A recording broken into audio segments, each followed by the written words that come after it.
बोलिए हनुमान जी महाराज की जय।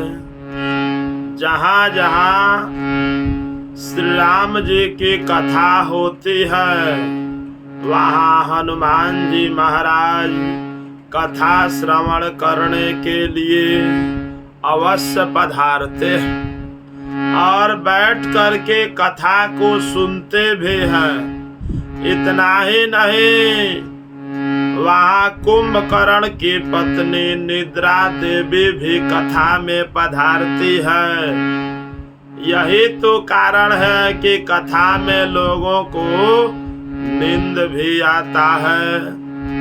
अन्य जगहों पर भले ही 2-4 दिन का जागरण ही क्यों न हो, उसमें नींद न आती है, पर कथा श्रवण करने वालों को निद्रा देवी चाहती है, सुलाने का प्रयत्न करती है। तो श्री रामचंद्र जी की जहाँ कथा होती है वहाँ हनुमान जी महाराज कथा श्रवण करने के लिए अवश्य पधारते हैं। ऐसा ही प्रसंग एक संत एकनाथ जी महाराज हुआ करते थे। एकनाथ जी महाराज की कथा हो रही थी। एकनाथ जी महाराज सुंदर कांड का कथा कह रहे थे। एकनाथ जी महाराज कहते हैं कि जब हनुमान जी महाराज समुद्र को लांघ करके लंका में गए, अशोक वाटिका में पहुँचे, जहाँ सीता जी बैठे हुए थे, वहाँ जब हनुमान जी पहुँचते हैं तो वहाँ जो फूल खिला हुआ था सारे सफेद फूल खिले हुए थे। इत्यादि अनेक वर्णन एकनाथ जी महाराज करते हैं। हनुमान जी कथा श्रवण कर रहे थे। हनुमान जी स्वयं एकनाथ जी महाराज के सामने उपस्थित हुए और कहते हैं कि नहीं, एक कथा तो आप गलत कह रहे हैं। जिस समय मैं अशोक वाटिका में गया था वहाँ के सारे फूल लाल खिले हुए थे। इस पर एकनाथ जी महाराज कहते हैं कि हे हनुमान जी महाराज, हम फूल देखने तो नहीं गए थे, हम तो अपने प्रभु की कथा करते हैं। प्रभु को प्रसन्न करने के लिए मैं सफेद फूल का वर्णन किया। तब तो हनुमान जी कहते हैं कि नहीं,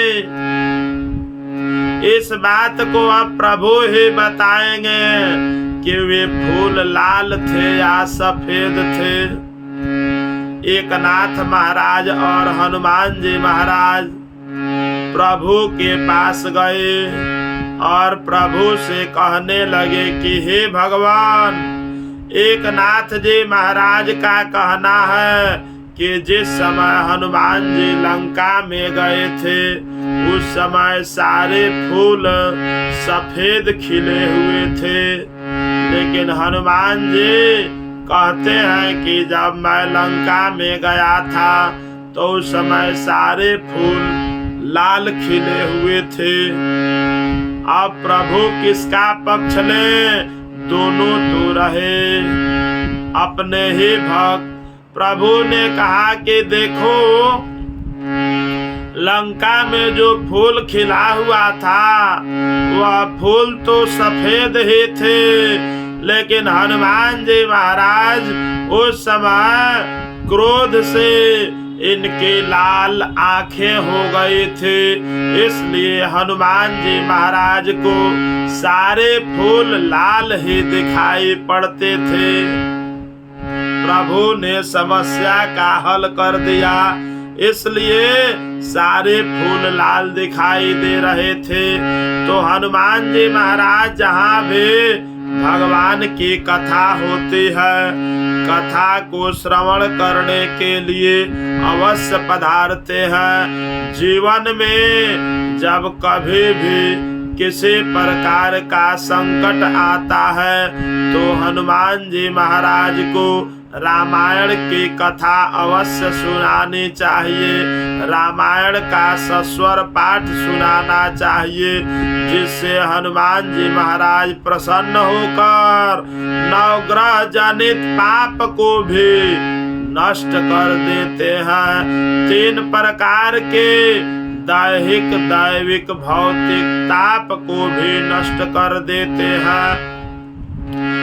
दैहिक, दैविक, भौतिक तापा राम राज नहीं काहू ही व्यापा।